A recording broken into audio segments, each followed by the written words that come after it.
अब ये लोग क्या करें, विद्यालय में बच्चे थे ही नहीं।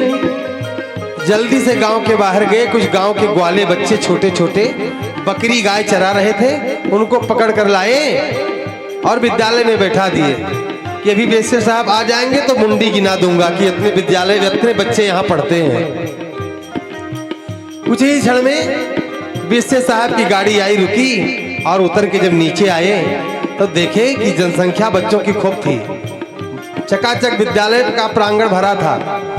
एक 5 क्लास वाले बच्चे को वेश्य साहब उठाए और बोले, बेटा जरा 9 का पहाड़ा सुनाओ। तो वो लड़का हाथ जोड़ा कि साहब माफ करिएगा, मैं इस विद्यालय का विद्यार्थी नहीं हूँ, मैं यहाँ का स्टूडेंट नहीं हूँ, मैं पढ़ने वाला नहीं हूँ, मैं तो गैया चराता हूँ, ग्वाला हूँ। ये विद्यालय के शिक्षक गण जबरी पकड़कर मुझे ले आए हैं। वेश्य को क्रोध आया।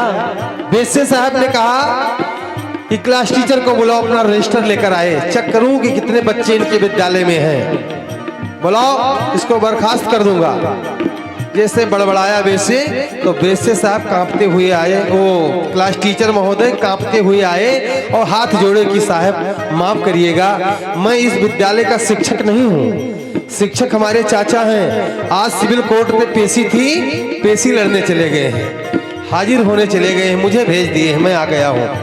तो वेश्य को बड़ा क्रोध आया कि यहाँ झूठ मूठ के विद्यार्थी, झूठ मूठ के शिक्षक, कल्याण कैसे होगा इस गांव का। प्रधानाध्यक्ष के तरफ बढ़े, आवाज दी कि प्रधानाध्यक्ष महोदय जल्दी बाहर आइए, रजिस्टर लेकर आइए, तुम्हारे विद्यालय को आज मैं सील कर दूंगा, क्योंकि यहाँ के शिक्षक और विद्यार्थी सब झूठ मूठ के हैं, कोई सच्चे नहीं हैं। ऐसे विद्यालय से क्या मतलब, सरकार का घाटा लग रहा है, विद्यालय ही बंद कर दिया जाएगा। अब प्रिंसिपल साहब का बेटा प्रिंसिपल कक्ष से बाहर आया, हाथ जोड़ा, गिड़गिड़ाया कि साहब माफ करिएगा, मैं भी इस विद्यालय का प्रिंसिपल नहीं हूँ। अरे तब प्रिंसिपल कौन है? वो बोला, प्रिंसिपल मेरे पिताजी हैं, कहीं न्योता करने बाहर चले गए हैं और मुझे आज भेज दिए हैं। तब तो वेश्य को क्रोध आया और बोले, आज ही तुम्हारे विद्यालय को सील कर रहा हूँ, अब इस गांव में विद्यालय चलने के योग्य नहीं है। तो वेश्य का बेटा गिड़गिड़ाया, हाथ जोड़ा कि साहब पहली गलती है, माफ करिएगा, थोड़ा लेन देन की कुछ बातें कर लीजिए। लेन देन का मतलब समझे? घूस। जो आपको चाहिए एक बार मुंह खोल दीजिए, घूस ले लीजिए, पहली गलती माफ कर दीजिए, दोबारा ऐसा नहीं होगा। तो वेश्य साहब समझ गए, बोले ठीक है, 1 पेटी दे दो। 1 पेटी मतलब 1 लाख। 1 लाख दे दो, दोबारा ऐसा मत करना। तो प्रिंसिपल का बेटा गिड़गिड़ाने लगा, हाथ जोड़ा कि साहब 1 लाख थोड़ा ज्यादा हो जाएगा, थोड़ा उसका आधा कर लीजिए, मतलब 50, आधा 50,000। गिड़गिड़ाने लगा, रोने लगा। जब हाथ जोड़ा तो वेश्य साहब मान गए कि ठीक है, चलो पहली गलती है, मान जा रहा हूँ, लेकिन दोबारा ऐसी गलती मत करना। और 50,000 का पैकेज लेकर वेश्य साहब जैसे अपने स्कॉर्पियो में बैठे, वैसे प्रिंसिपल का वो बालक हाथ जोड़ा, रोने लगा कि प्रभु साहब मेरे पिता के नौकरी की सवाल है, पेट का सवाल है, और दोबारा ऐसी गलती नहीं होगी, माफ करिएगा, कुछ करिएगा नहीं, सील मत करिएगा कि यहाँ से माल भी ले जाओ और वहाँ जाके बदल जाओ, ऐसा मत करना। तो वेश्य साहब जब प्रिंसिपल के बेटे के आंखों में अश्रु देखे, दया आ गई और बोले, बेटा परेशान मत हो, मैं भी कोई सच्चा वेश्य नहीं हूँ, मैं भी कोई सच्चा वेश्य नहीं हूँ, मेरा भी यही काम है कि मैं प्राइवेट गाड़ी बुक कराता हूँ और इधर उधर दंड फंद किया करता हूँ, झूठे चेक करता हूँ, वेश्य बन जाता हूँ और तुम्हारे जैसे मूर्खों से 50,000 लेकर चला जाता हूँ, माला माल रहता हूँ। बात समझे? जब विद्यार्थी झूठे, शिक्षक झूठे, प्रिंसिपल झूठा, वेश्य झूठे, तभी संसार का क्या हाल होगा। जब शिक्षा ही अधूरी है तब आगे होगा क्या? एक योगी, एक मोदी क्या करेंगे बेचारे? वो तो चाहते हैं कि ये देश संभल जाए, सोने की चिड़िया थी सोने की चिड़िया बन जाए, लेकिन जब तक बीच वाले अधिकारी कर्मचारी घोटालेबाज रहेंगे तब तक वो बेचारे क्या करेंगे? ये कोई राजनीतिक मंच नहीं है, लेकिन पीड़ा है, वेदना है जो यहाँ से कही जाती है। और इसलिए कही जाती है कि सोशल मीडिया के माध्यम से जो कोई भी सुने, हृदयंगम करें इस बात पे कि 4 दिन की जिंदगी है, आपको पद मिल गया, प्रतिष्ठा मिल गया, फिर भी आप लोग गड़बड़ कर रहे हो। किसके लिए? ये धन किसके साथ जाएगा? किसके लिए बेईमानी, किसके लिए शैतानी भैया? इसीलिए सब कहा जाता है। अंत में कबीर बाबा कहते हैं कि झूठ की नाव हो, झूठ पतवार हो, झूठ की नाव हो, झूठ पतवार हो, छल के हो छिद्र तो ऐसे बेड़ा पार हो, छल के हो छिद्र तो ऐसे बेड़ा पार हो। अपनी ही करनी पर, अपनी ही करनी पर, अपनी ही करनी पर, अपनी ही करनी पर अब काहे खींचे। बात समझ में आई? अपनी ही करनी पर आपको पद मिल गया, प्रतिष्ठा मिल गया, उस लायक आप अधिकारी कर्मचारी बन गए, सरकार का कोष खाली हो रहा है, आपको एक पेटी तनख्वाह मिल रही, 60,000 70,000 वेतन मिल रहा है, फिर भी आप लोग घूसबाजी कर रहे हो। किसके लिए है? इन्हीं लोगों के यहाँ लोग ज्यादा बीमार होते हैं। ज्यादा से ज्यादा पैसा डॉक्टर ठूस लेता है, ले लेता है पैसा। करो बेईमानी, कितना करोगे? इकट्ठा करो पैसा। किसी गरीब को डायबिटीज होता हो तो बताओ, किसी गरीब को शुगर होता हो तो बताओ। बेचारा मेहनत करता है, खाता है, उसको रोग नहीं होगा। ये सब रोग उन्हीं को होंगे जो पद प्रतिष्ठा पाकर और उसका दुरुपयोग कर रहे हैं। उनका पैसा दवा में जाएगा, वो दान भी नहीं कर सकते हैं। ये देखो सिंगाही के हमारे जो बानरी सेना, देखो अपने लिए थोड़ो, अपने गांव के लिए, अपने क्षेत्र के कल्याण के लिए ये 9 दिवसीय संगीत में श्री राम कथा का आयोजन किए हैं बालकों ने। मैं सबको जानता हूँ, ये सब हमारे बहराइच में नगर में सब बच्चे सेठों के यहाँ रहते हैं, बेचारे 4 पैसा कमाते हैं और ये एक समिति बनाए हैं जिसका नाम है श्री श्याम कमेटी। क्या है देखो, पूरा नाम नहीं याद आ रहा है। श्याम के नाम से कमेटी बनाए हैं लोग, लगभग 20 थे लेकिन अब 17 ही बचे हैं शायद। थोड़ा थोड़ा पैसा इकट्ठा किए हैं। हमारी कथा गोरखपुर चल रही थी, लाइव सोशल मीडिया के माध्यम से लोग देखे, भागवत कथा चल रही थी।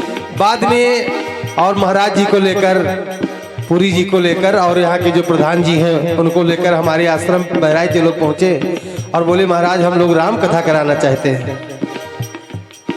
भागवत कथा हम करते हैं, लेकिन बाबा जी की इच्छा थी कि महाराज राम कथा। तो हम कहा महाराज राम और कृष्ण में कोई भेद नहीं है, उन्हीं भगवान विष्णु त्रेता में रामावतार लेकर आए और उन्हीं भगवान राम द्वापर में कृष्णावतार लेकर आए। बात तो सब एक ही है, उन्हीं राम उन्हीं कृष्ण।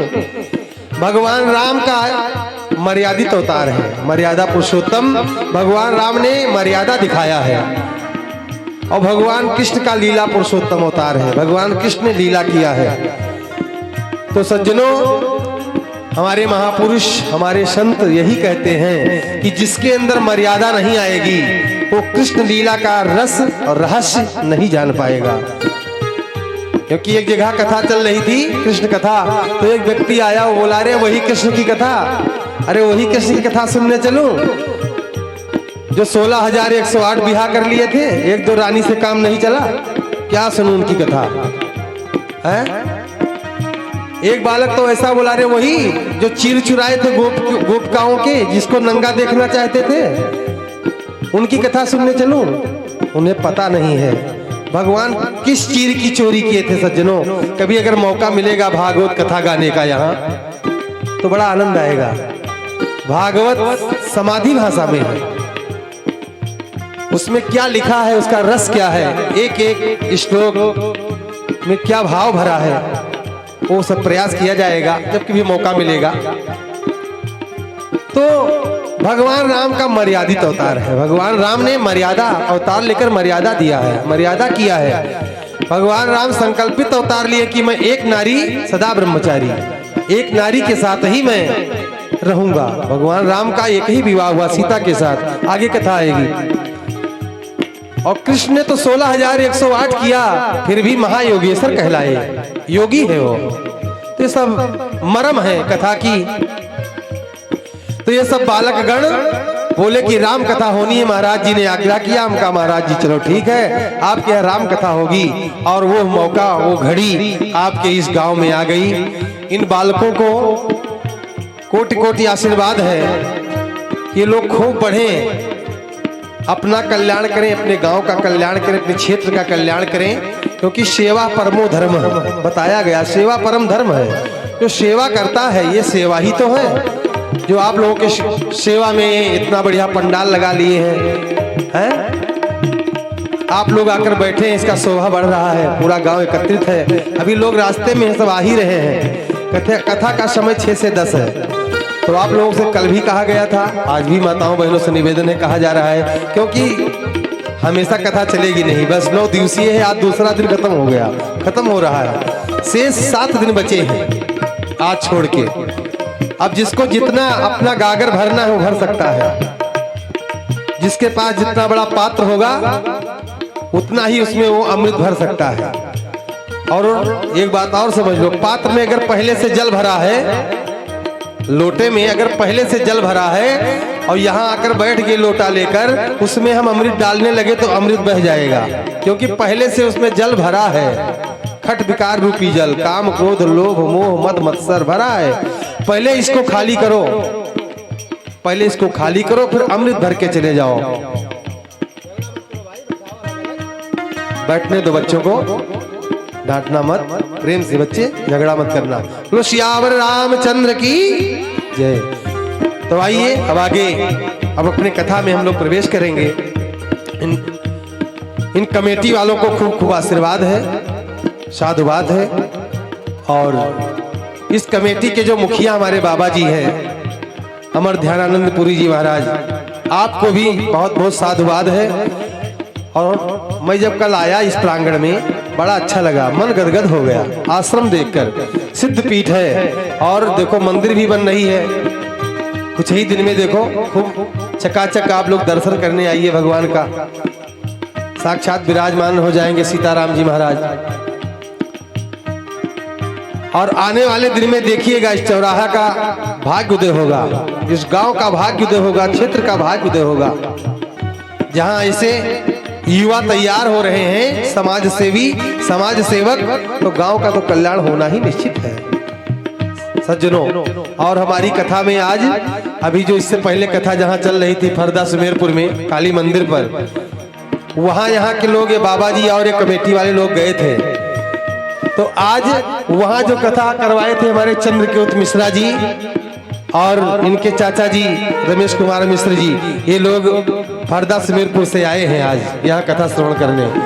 और कल परसों में वहां से काफी लोग आने वाले हैं। और दूर दूर से आज फोन आया, पखरपुर से आज मेरे पास फोन आया कि महाराज जी कथा कहाँ चल रही है, बताए सिंगाही। अब देखो वो लोग आने वाले हैं, जब बाहरी आ जाएंगे तो ये गांव वाले जगह नहीं पाएंगे बैठने के लिए, बस 1-2 दिन रुकिए केवल, देखिएगा। बोलो सियावर रामचंद्र की जय।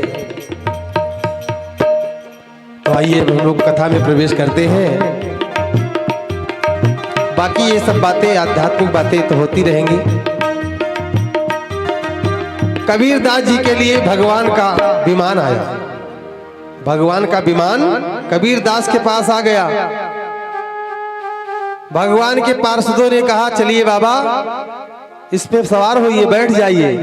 तो कबीरदास बोले काहे, कहाँ जाना है?